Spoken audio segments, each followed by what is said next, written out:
সুপ্রিয় দর্শক, কথা বলছিলাম ব্রাহ্মণবাড়িয়া জেলার তিতাস নদী থেকে। আমাদের এক পাশে হচ্ছে গিয়ে আখাউড়া উপজেলা, ঠিক আমাদের আরেক পাশে হচ্ছে বিজয়নগর উপজেলা, আর আমাদের এই পাশটাতে হচ্ছে ব্রাহ্মণবাড়িয়া সদর উপজেলা।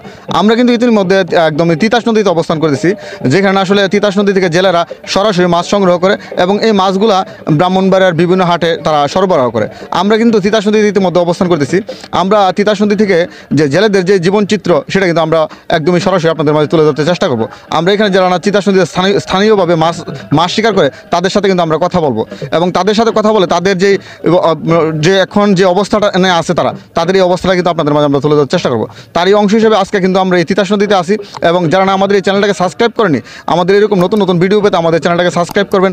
তো চলুন আমরা আপনাদেরকে নিয়ে যাই একজন তিতাস নদীর যিনি না একদম প্রায় 40 বছর যাবৎ এই তিতাস নদী থেকে মাছ শিকার করে আসছেন।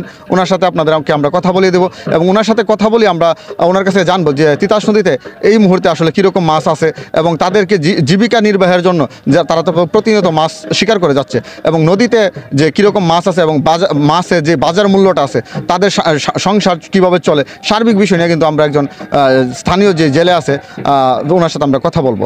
চলুন আপনাদেরকে আমরা নিয়ে যাই ওনার কাছে।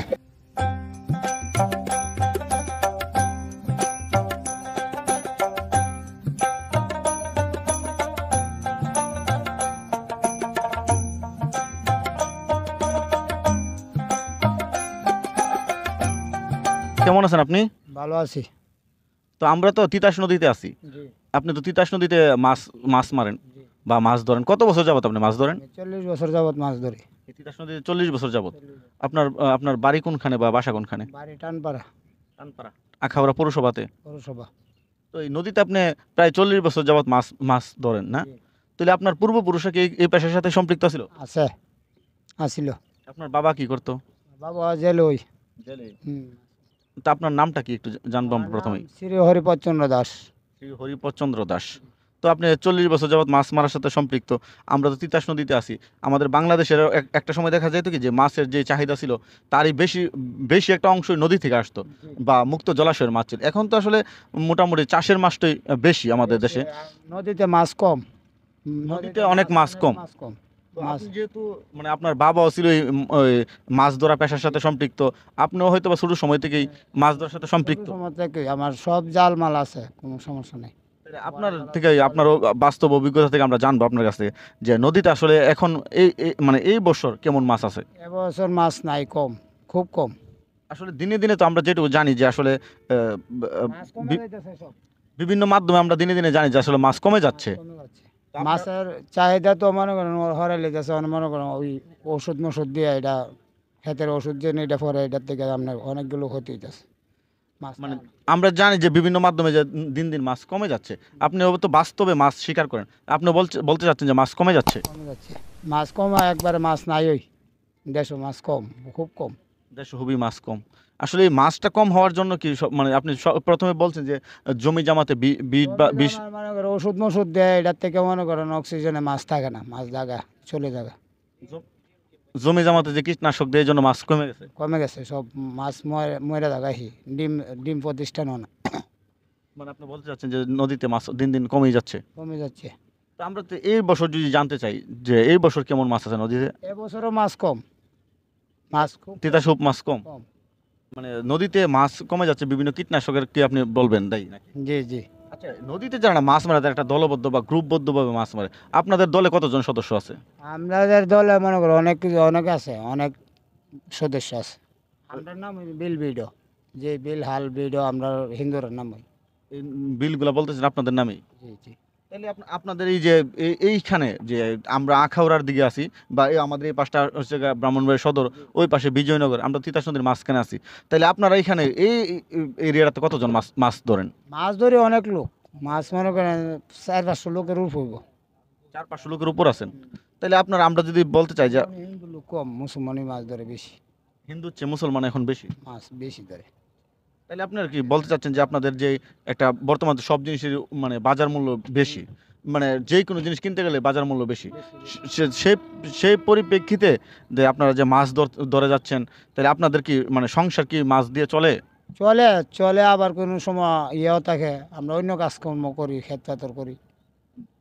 মানে মাছ মারার পাশাপাশি জমি জমা করেন? আর 2 মাস মাছ মারা বদ দিয়ে দেবো, এরপর আবার দল মলা আছে, সব আছে, দলের মালও আছে, সব আছে, এটাই আমরা গ্রহণ করি আবার 6 মাস। তাহলে আপনারা 6 মাস মাছ ধরেন আর 6 মাস কৃষিকাজ করেন? মাছ কৃষিকাজও করি, আবার আপনার ওই জলের মেঝে দলের ছাড়া দিয়া দল ভাতে এইটিও করি। ওটা তো মাছ মারার একটা অংশ নাকি? মাছ মারার অংশ অধিকাংশ বেশি আমরা। মানে বলতে যদি চাই যে আপনারা কয় মাস মাছ মাছ শিকার করেন আর 12 মাসে এখানে চলন যা, 12 মাসে মাছ ধরেন যা, কোনো সমস্যা নেই। তাহলে আপনারা কি 12 মাসে মাছ শিকার করেন? আমি 12 মাসে করি। তার পাশাপাশি কৃষি টিষি করেন? তাহলে এখানে তাহলে আপনার কয়েকশো লোক এখানে মাছ আর বেশি কয়েকশো লোক দিয়ে এই গ্রামটা ফুরাড়ই আমরা। মানে এই পুরো এলাকার লোকজন আমরা মাছ শিকারের সাথে সম্পৃক্ত। জি, একটা তো আমরা জানি যে মাছ শিকার করে একটা গ্রুপ বদ্ধভাবে, আপনাদের গ্রুপে কতজন আছে? 15-16 জন লোক লাগে। আপনাদের গ্রুপে 15-16 জন লোক আছে? জি, আপনাদের জাল কয়টা? জাল হলো 4টা, নৌকা কয়টা আপনাদের? নৌকা হলো 17টা। এই 15-16 জন লোক 17টা নৌকা লাগে আপনাদের? 16টা লোক না, এক জালে 16টা লোক। তাইলে মানে টোটালি আপনাদের দুইটা জাল, 4টা। আপনাদের 4টা জাল, একটা জালে 15-16 জন লোক, জি, নৌকা 17টা 17টা। আপনাদের। জি জি, তাইলে আপনাদের তো অনেক বড় একটা গ্রুপ। গ্রুপ বড়।